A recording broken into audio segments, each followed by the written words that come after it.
Hi, my name is Shannon, and I am a neuroscience specialist at CerePro Bioscience.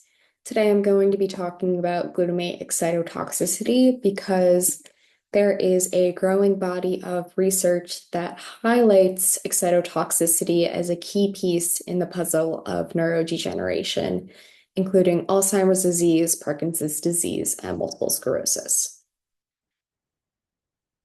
Within the brain, there's a delicate balance of molecules, ions, and neurotransmitters that enable proper neuronal functioning. Disruptions to this balance can cause impaired neuronal communication, cognitive and memory deficits, increased risk of seizure, neurodegenerative diseases, and neuronal death. Glutamate is the brain's most abundant excitatory neurotransmitter. To break that down a little more, a neurotransmitter is a signaling molecule that enables communication between two neurons across a synapse, or the gap separating those neurons. Other neurotransmitters you might be familiar with are serotonin and dopamine. Neurotransmitters can either be inhibitory or excitatory. Excitatory means that the neurotransmitter depolarizes or excites the receiving neuron, triggering what is known as an action potential seen here. Action potentials are temporary shifts in the neuron's voltage from negative to positive, caused by ions flowing in and out of the cell. This initiates further signaling, which affects everything from mood to cognition to movement to sleep. Here is a simplified outline of glutamate signaling. Glutamate is released from the presynaptic neuron, crosses the synapse, and binds to AMPA and NMDA receptors on the postsynaptic neuron. These AMPA and NMDA receptors then open, allowing an influx of sodium and calcium into the cell, causing an action potential. Downstream effects of glutamate signaling include synaptic plasticity, which underpins learning and memory, and modulation of mood and bodily functions. While glutamate signaling is essential for normal, healthy brain functioning, excessive glutamate activity is harmful and can cause excitotoxicity and neuronal death.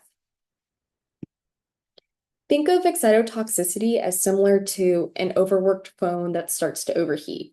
Just as running too many apps strains your phone's processor and battery, too much glutamate stimulation strains your brain, damaging and killing healthy neurons.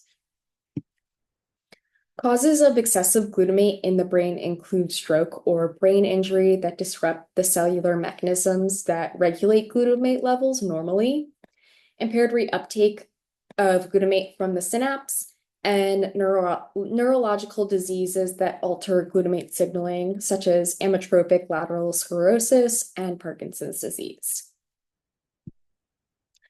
An overload of glutamate causes a steady and constant influx of calcium into the neuron through the open NMDA receptors.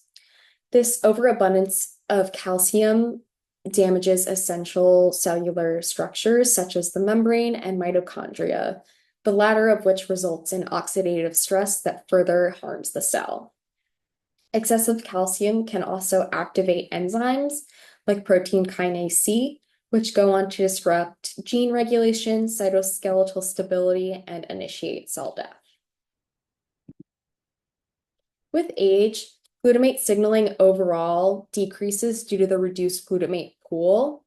While this seems protective against excitotoxicity, it's paired with a decrease in density and function of excitatory amino acid transporters, or EATs. EATs are vital transporters that clear glutamate out of the synapse to prevent overexposure of neurons and excitotoxicity. This decrease in EATs density and function observed with age increases the risk of glutamate excitotoxicity because it allows glutamate to linger in the synapse longer. This prolonged stimulation damages neurons, accelerates neurodegenerative processes, and may even contribute to the onset of neurodegenerative diseases. So, how do we counteract excitotoxicity? Kathleen Holton explores different micronutrients that may help to attenuate excitotoxicity, and these include vitamin C and E, vitamin D3, vitamin B2, B6, B12, and magnesium. These micronutrients work to reduce excitotoxicity through various mechanisms, including promoting the clearance of glutamate from the synapse and blocking NMDA and calcium channels to prevent that influx of calcium that leads to cell death. It also helps promote the conversion of glutamate to GABA, an inhibitory neurotransmitter, and reduces homocysteine, which is an amino acid that, like glutamate, can bind to and overactivate NMDA receptors to initiate excitotoxicity. In summary, addressing glutamate excitotoxicity could be key to maintaining brain health throughout the aging process. By targeting this pathway through nutrient support, we may have a promising approach to promoting brain health and resilience against neurodegenerative diseases.